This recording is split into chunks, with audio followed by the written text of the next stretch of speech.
Hi people, hope you're holding strong. Yes, in our last video, in our last edition, we talked on the rights of tenants, and that was the first part of the edition. So today we'll be looking at the concluding part or the concluding aspect of that section, which is the rights of tenants.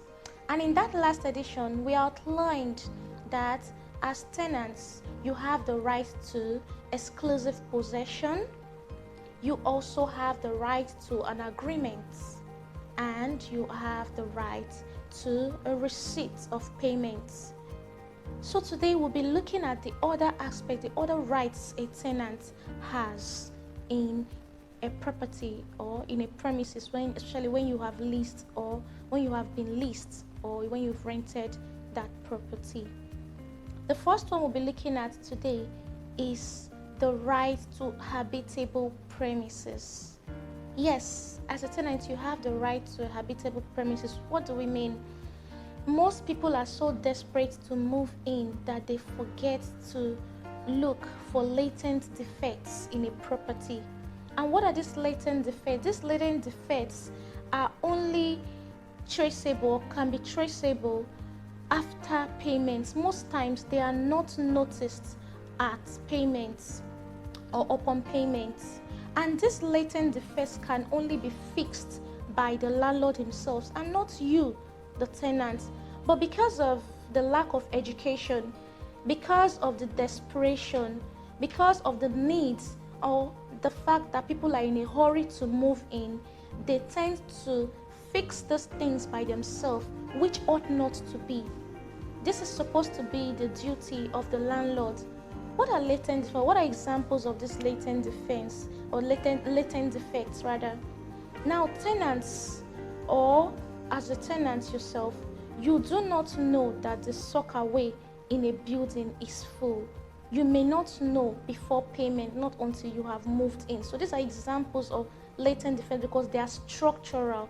They have to do with the major structure of the house. Now we talk about pipes, broken pipes or leaking pipes from the walls or from other apartments seeping through your own apartment. You might not have noticed all this upon payments. The most common one, especially in places like Lagos State, where we have houses that are leaking, especially that water do come in from the ground for underground. And you might not notice this, especially when you rent these houses in the dry season. It is in the rainy season you start to notice this defect. Sometimes in some rainy seasons, those leaking houses, which water comes in from underground, it is not in every rainy season you tend to find out these defects. It might be on rainy seasons where there is enormous rainfall. So these are the things that ought to be fixed or remedied or repaired by the landlord, but most people do not know their rights. I have seen cases of houses that do not have toilet facilities. So the tenants have to make a makeshift system of convenience. So there are people who do not care, who do not mind, and they move in and decide to fix it themselves. But I put it to you, as a tenant, it is not your right. It is the right of the landlord. It is the duty of the landlord to get those things working. It is his duty to make you comfortable. You need to get the value of your money, what you're paying for. And that is the reason why you need to check to see that all these are in good working condition before you pay and move in.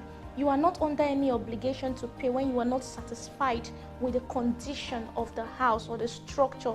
There are houses that have little or no cross ventilation.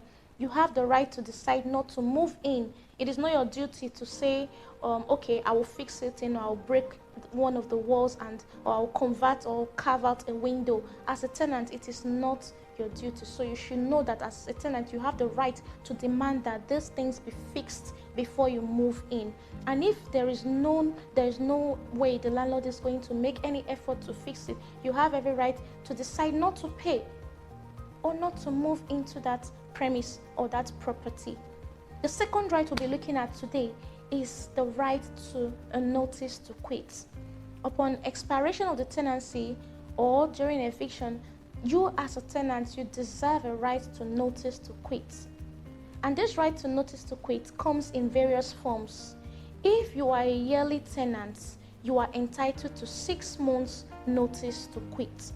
A yearly tenant being entitled to 6 months notice to quit does not indicate that it is a must that upon expiration of the 1-year tenancy, then the 6 months notice to quit starts to read. No.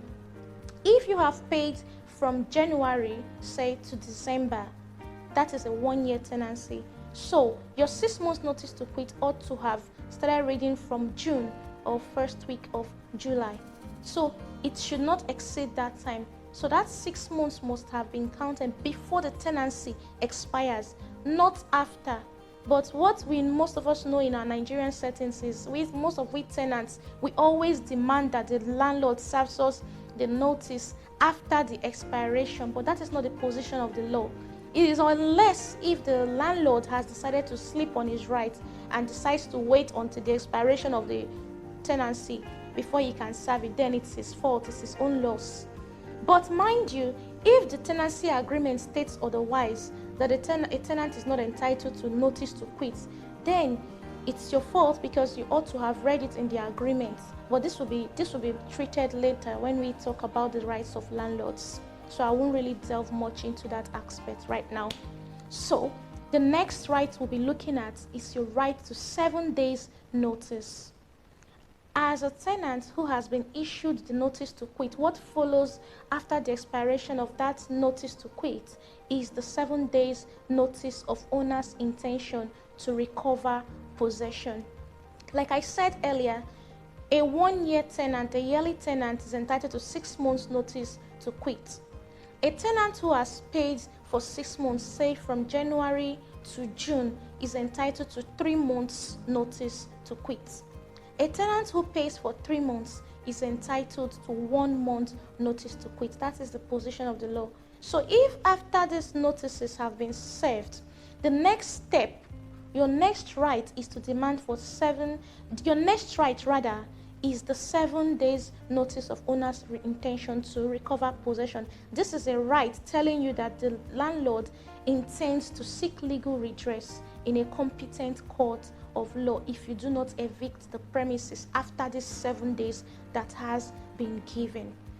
So once the 7 days owner's intention is served, you should be making every move to evict the premises unless the landlord has a right to seek redress in a court of law. And if it has been served duly, you do not have any right to protest. The landlord has a right to sue you, and there's nothing you might do about it. There's nothing you can or might do about the situation. So having exhausted all these rights, I believe you know your rights as a tenant and you have been well educated. Next edition will be looking at the rights of landlords. Thank you very much and do have a wonderful day ahead.